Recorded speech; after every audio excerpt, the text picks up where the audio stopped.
আজ কি আদালতে সিঙ্গার আর পলিটিশিয়ান বাবুল সুপ্রিয়র বিরুদ্ধে অভিযোগ হলো যে উনি শুধু নিজের মর্জি ফলান। বাবুল, আপনার লাইফ হিস্ট্রি পড়ছিলাম আমি। রিসার্চ করতে করতে জানতে পারলাম যে বাড়ির লোকেরা বারণ করেছিলেন, ঠাকুরদা বারণ করেছিলেন, বাবা বারণ করেছিলেন, মা বারণ করেছিলেন, সবাই বারণ করেছিলেন যে বাবা মুম্বাই যেও না। ওদের চোখে জল ছিল, কিন্তু তো আপনি ঝগড়া করে চলে গেছিলেন। একদমই স্যার, হাওড়া স্টেশনে একেবারে ফিল্মি একটা পরিবেশ তৈরি হয়েছিল। মা টিফিন নিয়ে বলল, আচ্ছা চলেই যখন যাচ্ছিস তাহলে অন্তত এটা নিয়ে যা, ট্রেনে খাবি।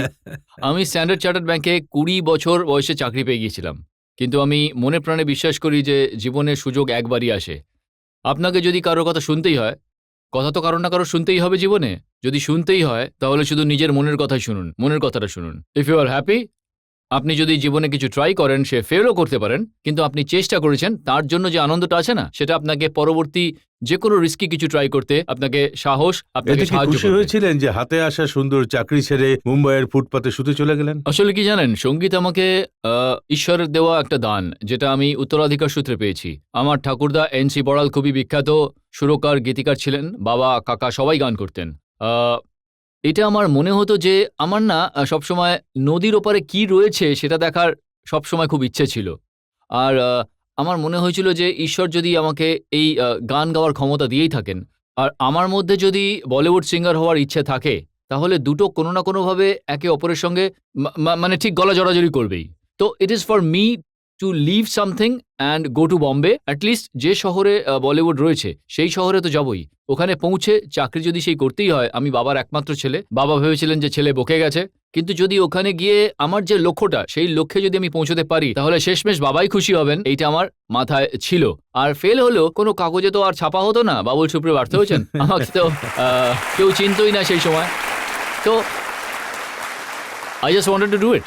কিন্তু শুরুতে অনেক অসুবিধে হয়েছিল। আমি শুনেছি যে আপনি ফোন করতেন মিউজিক ডিরেক্টরদের, কেউ ফোনই তুলতেন না। সেটা তো কোনো বড় ব্যাপার নয় রজতজি, কিন্তু একজন মিউজিক ডিরেক্টর 6 মাস ধরে টয়লেটেই ছিলেন, সেটা অনেক বড় সমস্যার ব্যাপার হয়ে যায়। রোজ ফোন করো, আলাদা আলাদা সময় করো। আরে টয়লেট যাওয়ার একটা সময় থাকে, আমরা সবাই সেটা জানি। একটা নির্দিষ্ট সময় আমরা যাই। অধিকাংশ ক্ষেত্রেই যদি আপনি সুস্থ থাকেন, গন্ডগোল হলে আলাদা ব্যাপার। কিন্তু রোজই ফোন করলেই উনি টয়লেটে আছেন। যখনই আপনি ফোন করেন, উনি স্নান করছেন। তো আমার মাঝে মধ্যে মনে হয় যে মিউজিক ডিরেক্টররা গান কখন তৈরি করেন? এতটা সময় যদি টয়লেটে কেটে যায়, তাহলে তো আমার এটা মনে হয় যে ওরা, ওই সময় তো মোবাইল ছিল না। কমপক্ষে এখন তো আপনি চাইলে এসএমএস করতে পারেন। তো আর WhatsApp-এ তো ব্লুটিকও হয়ে যায়। তো বোঝা যায় যে মেসেজটা আপনি ডেইলি পৌঁছে দিতে পেরেছেন। তখন তো এইসব কিছু ছিল না। আর আমরা লাইনে দাঁড়িয়ে থাকতাম। এসিক নগরে আমি একটা ব্যালকনিতে থাকতাম। বাবার থেকেও কোনো টাকা নিইনি। আমার ২ বছর আমি চাকরি করেছিলাম ব্যাংকেও, সেটারও কোনো টাকা নিইনি। আর আ লাইনে দাঁড়িয়ে থাকতাম, আর প্রত্যেক স্ট্রাগলারের ২ টো ফোন করার অনুমতি ছিল। তারপর আবার লাইন থেকে বেরিয়ে আপনাকে পেছনে দাঁড়াতে হবে। সবাই স্ট্রাগলারই ছিল। তো এসিক নগর যেটা ছিল, ওটা আসলে employees of the state insurance corporation নগর ছিল আসলে। আর ওটার নাম দেওয়া হয়েছিল experience strugglers of the Indian cinema নগর। কারণ ওর ভেতরে যারাই থাকতেন সবাই ১০ বছর ধরে স্ট্রাগল করছেন। তো মাঝে মধ্যে ভয় করতো যে এই লোকগুলো যা বলছেন নিজেদের ব্যাপারে, নিজেদের ভবিষ্যতের ব্যাপারে, যে স্বপ্ন দেখছেন, আমিও সেই স্বপ্নই দেখছি। তাহলে এদের মতো কি আমিও পাগল? আমরা সবাই কি তাহলে একই? আমিও কি তাহলে ব্যর্থই থেকে যাব? কিন্তু ওই সময় যেটা হয়, মাঝে মধ্যে কিছু ভালো মানুষের সঙ্গেও দেখা হয়ে যায়। আর you you you kind of take small strides in life and you have to তো গো। প্রথম সাকসেসের সুযোগ কোথায় পান? প্রথম সাকসেসের সুযোগ তো এটা পেয়েছিলাম যে আ যখন আমি কলকাতা থেকে বম্বে আসার চেষ্টা করি, তো গীতাঞ্জলি এক্সপ্রেস ছিল। ওখানে জেনারেল কম্পার্টমেন্টে কুলিকে ৳১২ দিয়েছিলাম বলে অন্ততপক্ষে বসার জায়গা পেয়েছিলাম। ওটা সবার প্রথম সাকসেস ছিল। তারপরে নয়তো নয়তো নয়তো শুরুতেই খুব লম্বা ৩৮ ঘন্টার সফর ছিল। প্রথমেই একটা বড় ধাক্কা খেয়ে যেতাম। তো সেটা আর হয়নি। তারপর দেখুন, I always try to, take things in a little bit of humor. Sometime it works for you. কখনো কাজ হয়, কখনো হয় না। কল্যাণজি ভাইকে আমি রোজ ফোন করতাম। সেই সময় একটা বড় ফিল্ম ইন্ডিয়া ডিরেক্টরি পাওয়া যেত, যেখানে সবার নাম্বার থাকতো। তো বইটা আগেই সেকেন্ড হ্যান্ড কিনে নিয়েছিলাম। নতুনের দাম অনেক বেশি পড়তো। তো সেকেন্ড হ্যান্ড কিনে নিয়েছিলাম। তো ওটা দেখে সবাইকে ফোন করতাম। তো কল্যাণজি ভাইকে রোজ ফোন করতাম। তো কেউ না কেউ তুলতেন আর বলতেন যে ব্যস্ত আছেন, আজ দেখা করতে পারবেন না। নাম্বারটাও এখনো মনে আছে আমার। আ বা 386719 এখন পাল্টে গেছে বলে আমি বললাম। তো আ আ একদিন কল্যাণজি ভাই নিজেই ফোন তোলেন। তো উনি একটু, আমি বলি যে স্যার এই ব্যাপার, কলকাতা থেকে এসেছি, কিন্তু আপনি যদি দেখা করেন। উনি বললেন যে আমার একটা ফরেন ট্যুর আছে, মানে খুবই ব্যস্ত আছি, তুমি ৬-৭ মাস পর একবার দেখা করো। আমি বললাম স্যার আপনি ফোনেই কি করে বুঝে গেলেন যে আই এম নট গুড? তো আপনি আমাকে একবার শুনে নিন, যদি খারাপ লাগে তাহলে দ্বিতীয়বার আপনার কাছে আসবো না। তো জানি না কেন ওর কেন মনে হয়েছিল হয়তো কনফিডেন্সটা ভালো লেগেছে। তো বললেন এক্ষুনি চলে এসো। তো ডেকে তো নিলেন, এবার কোথায় থাকেন, পেডার রোড কিভাবে যেতে হয়। তো ওটাই ছিল প্রথম দিন যখন আমি যাই, উনি আমার গান শোনেন। হোমওয়ার্ক করেই যেতাম, তো যে মিউজিক ডিরেক্টরের কাছেই যেতাম তারই ফিল্মের গান করতাম।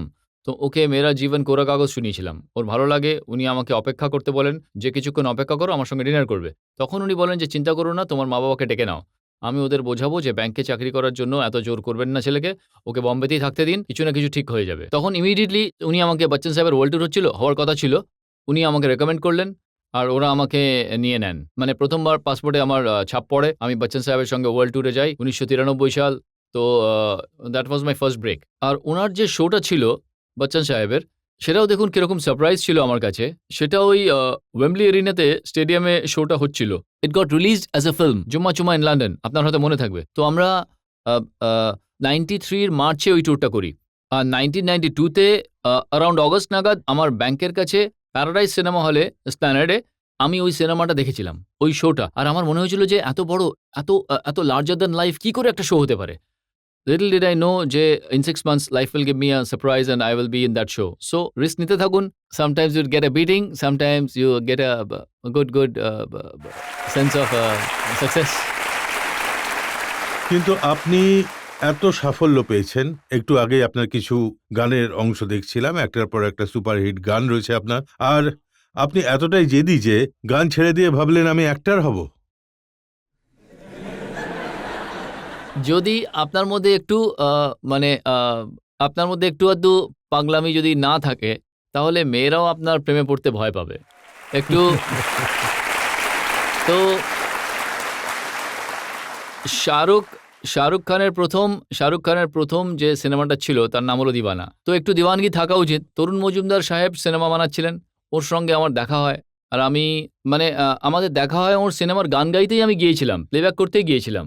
আর আই থিঙ্ক সামটাইমস না কিছু একটা হয়, প্রেমনিশন হয় জীবনে, কিছু জিনিস হয় আপনার না সঙ্গে না, ওটা হয়েছে। আসলে মাথায় পোকা কিলবিল করে। না দেখুন, আমার ভিতরে যে পোকাটা আছে সেটার আপনি দায়িত্ব বা কৃতিত্ব আমাকে দেবেন না। আমি ছোটবেলা থেকে অনেক নামকরা কোম্পানির মানে কি যেন বলে, আরে আরে পেস্টিসাইড Pest ইউজ control. করেছি, কিন্তু ওতেও যদি আমার পোকাটা না মরে তাহলে সেটা ওদের দোষ।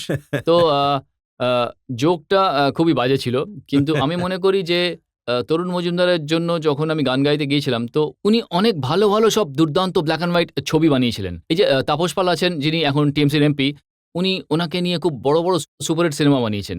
উত্তম কুমারকে নিয়েও বানিয়েছেন। তো আমি যখন গান গাইতে গিয়েছিলাম তখন সাদা পাজামা পাঞ্জাবি পরে গিয়েছিলাম। বাবাকে বলেছিলাম ভালো করে ইস্ত্রি করো, কলকাতাতে, মানে ভালো করে ইস্ত্রি করো। কে বলতে পারে আমি হয়তো সিনেমায় অভিনয় করার সুযোগও পেয়ে গেলাম, কারণ রবীন্দ্রনাথ ঠাকুরের সঙ্গে একটা আলাদা ব্যাপার আছে। আর দেখুন, তাজ্জব ব্যাপারটা হলো, যখন গানটা শেষ হলো, উনি আমার কাছে এলেন, অল্প কিছু কথা হয়, তো একটা সুযোগ আমার সামনে আসে যে অ্যাক্টিং করতে হবে। আর করেও নিলাম ঋতুপর্ণা সেনগুপ্তর সঙ্গে অ্যাজ আ লিড অ্যাক্টর। সিনেমাটা হিটও হলো। এবার every dog has his day কথায় বলে না, কিন্তু আপনি যদি ডগকে উল্টো করে দেন, ডিওজি ডগ, জিওডি গড হয়ে যায়। হ্যাঁ। তো সেই জন্যই I always take risks, and sometime it pays off and sometime it doesn't. অভিনেতা হয়ে গেলেন, গায়কও হয়ে গেলেন, স্টেজ পারফর্মার হয়ে গেলেন, কিন্তু তারপর গান গাওয়া ছেড়ে দিলেন। না, গান গাওয়া ছাড়িনি। গান তো আচ্ছা, গানের লোকেরা আপনাকে না। ছেড়ে দিলেন। না, আসলে কি হয়েছিল, না ব্যাপারটা হলো, নতুন বাদশারা আসছেন, নতুন বাদশারা এসেছেন, লোকজন গানের মধ্যে অন্য ধরনের হানি পছন্দ করছেন। তো তাতে ইয়েস, পান ইনটেন্ডেড, ঠিক ধরেছেন। তো এখন ব্যাপারটা হলো যে আমি ওই ধরনের মানুষ নই যারা বলেন যে আজকালের গানগুলোতে কোনো মেলোডিই নেই। আমি মনে করি যে অনেক সুন্দর গান তৈরি হয়, খুবই ভালো গান হয়, ভালো গান তৈরি হয়। গান যখন আসার হবে সেটা আসবে আমার কাছে। যেমন একটা মোবাইল ফোনের জন্য চার্জার থাকে না, যদি আপনি চার্জার দিয়ে মোবাইলটাকে পর্যাপ্ত সময় পর্যন্ত চার্জ না করেন তাহলে তার আলোটা বন্ধ হয়ে যাবে, মোবাইল বন্ধ হয়ে যাবে। যদি বাবুল সুপ্রিয় নিজেই নিজের মিউজিককে চার্জ দিয়ে না রাখে তাহলে আমার মাথার ভিতরের আলোটাও বন্ধ হয়ে যাবে। তো আই ডু মাই মিউজিক, আর কখনো গানও গাই। যখন আসবে আপনাকে people are going to here it. But মিউজিকে কোনো সিঙ্গারই এই মুহূর্তে কয়েকজন বাদে, মুষ্টিমেয় কিছু, অরিজিৎ সিং যেমন খুব ভালো কাজ করছেন, আর কেউই তেমন বিজি নন। তো আই থিঙ্ক যে I can give my time to politics and also যেটুকু কিন্তু, মিউজিক হবে এটা সেখানেও কি সময় সত্যি দিতে যে পারবো। আজকাল গান তৈরির ক্ষেত্রে গায়কদের কম, কম্পিউটারের ভূমিকা বেশি? একদম সত্যি কথা, আর সেটা কোনো খারাপ কিছুও নয়। যারা নিন্দা করেন তারা বলেন একটা সময় সুর জিনিসটাকে ঈশ্বর বলে মনে করা হতো। এখন আপনি কম্পিউটারের মাধ্যমে সুরকে ছুঁতেও পারেন। সা বলতে হবে, আপনি যে কোনো সুর বলুন, আপনি এন্টার মারুন 440 হার্টজ ইজ সা, তো ওটা তক্ষুনি সা হয়ে যাবে। আর মেলোডাইন, অটো টিউন এমন জিনিস যে আপনি সত্যিই একটা গানকে আঁকতে পারবেন। আর দেখুন, আমরা এটার নিন্দা করতে পারি না। আর এই জন্যই যে ওড়ার যে কাজটা সেটা পাখিদেরই কাজ ছিল। কিন্তু মানুষ যখন পাখিদের উড়তে দেখেন তাদের মনে হয়েছে আমরাও উড়বো। তো এরোপ্লেন ওরা বানিয়ে ফেললেন। এবার গান গাওয়ার যে ইচ্ছেটা সেটা সব মানুষের মনেই থাকে। সব মানুষই ভাবেন যে অন্তত বাথরুম সিঙ্গার তো হতে পারি, ওখানে রিভার্বটা একটু অন্যরকম আসে। তো যদি মানুষ এটা ভেবে থাকেন যে আমাকে গান গাইতে হবে, তাহলে কেন এরকম সফটওয়্যার তৈরি হবে না যা দিয়ে সব মানুষই গান গাওয়ার আনন্দটা পাবেন?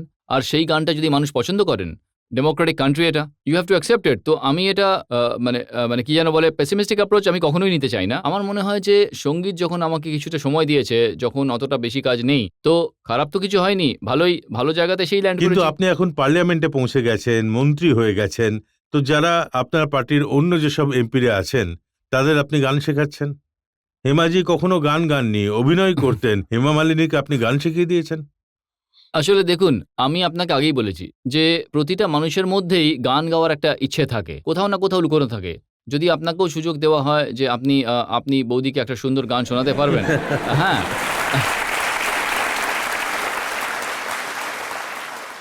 যে যদি আপনি বলতে চান যে কবি কবি মেরে দিল মে খেয়াল আতা হ্যায়, যে তুমি রোজ একই রান্না কেন করো, আজকে অন্য কিছু বানাতেও পারেন, তো আপনি যদি সুন্দর করে গাইতে পারেন সেটা তো খুব ভালো কথা। তো আচ্ছা, কখনো দরকার পড়লে আপনাকে প্লেব্যাকে ইউজ করতে পারি? অবশ্যই করতে পারেন। মেরে সামনে वाली खिड़की में যে গানটা, আপনি একটু সামনের দিকে তাকান, এটা আপকি আদালত, কিন্তু গানটা আমি গেয়ে দিচ্ছি। আপনি ক্যামেরার দিকে ঠিক তাকান। আছে। হ্যাঁ, আপনার আচ্ছা। বিরুদ্ধে অভিযোগ যে এই মুহূর্তে হাতের ওই কাগজটা রেখে দিয়ে সুন্দর করে লিপসিং করবেন আপনি। হ্যাঁ, मेरे सामने वाली खिड़की में एक चांद का टुकड़ा रहता है। मेरे सामने वाली खिड़की में एक चांद का टुकड़ा रहता है। अफसोस ये है कि वो हमसे। এবার একটা প্রশ্ন আছে এবার আমার। আপনার বিরুদ্ধে অভিযোগ হলো যে এই মুহূর্তে এই গানটায় আপনার বৌদের মুখটা মনে পড়া উচিত ছিল, কিন্তু সেটা হচ্ছে না।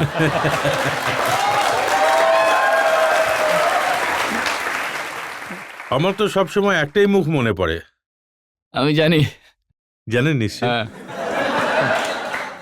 জনতার মধ্যে থেকে কেউ প্রশ্ন করতে চান? আমি আপনাকে এটা জিজ্ঞেস করতে চাই যে যেভাবে আপনি মিউজিক ইন্ডাস্ট্রির পার্সন হতে হয়েও এখানে এন্ট্রি করেছেন পলিটিক্সে, তো আপনি কি চান যে আরও যারা মিউজিক ইন্ডাস্ট্রিতে যারা আছেন তারাও পলিটিক্সে আসুক? মিউজিক ইন্ডাস্ট্রিতে থেকেও বহু মানুষই রাজনীতি করেন। তো রাজনীতি করার জন্য মিউজিক ইন্ডাস্ট্রি থেকে রাজনীতি করার জন্য মিউজিক ইন্ডাস্ট্রি ছেড়ে রাজনীতিতে যোগ দেওয়ার কোনো দরকার নেই।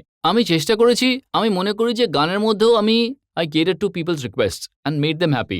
শোয়ের পরে দর্শকের মুখে হাসি থাকতে হবে, সেভাবেই জনগণের প্রতিনিধি হওয়ার সুবাদে আপনার কাছে যেসব অনুরোধ আসছে, আপনি যদি তার 30-40%ও পূরণ করে দেন, তাহলেই আমাদের দেশের লোকেরা খুশি হয়ে যাবে। তো আই তো ওয়ান্ট টু এখন লুক আপ যিনি টু এখানে অনুরোধ করবেন তাকে আপনি খুশি করে দিন। অনেক মানুষের বলুন। অনুরোধ। হ্যাঁ, বলুন, আপনার কোনো রিকোয়েস্ট আছে? স্যার, আমি একটা গান শুনতে চাই, ঘটা সাवन की ঘটা।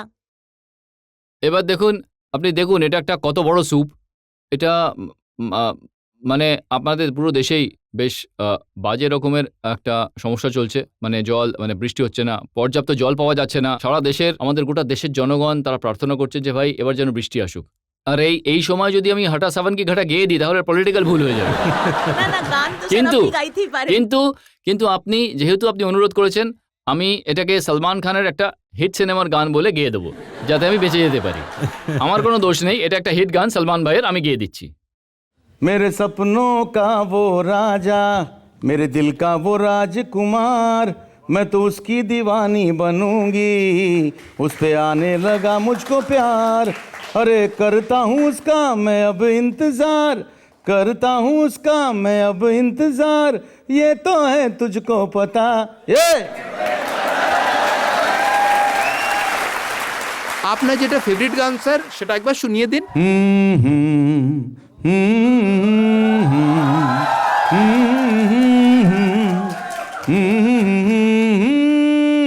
सितारे सितारों की महफिल में गूंजेगा तराना के होठों पे आया है दिल का फसाना सितारों की महफिल में गूंजेगा तराना के होठों पे आया है दिल का फसाना अरे दिल ने हे दिल को पुकारा हो लो मैं आया मिलने दोबारा मंजिल प्यार तुम्हारा मैं हूँ एमपी आप हो सहारा दिल वालों दिल मेरा सुनने को बेकरार है कहो ना प्यार है थैंक यू सो मच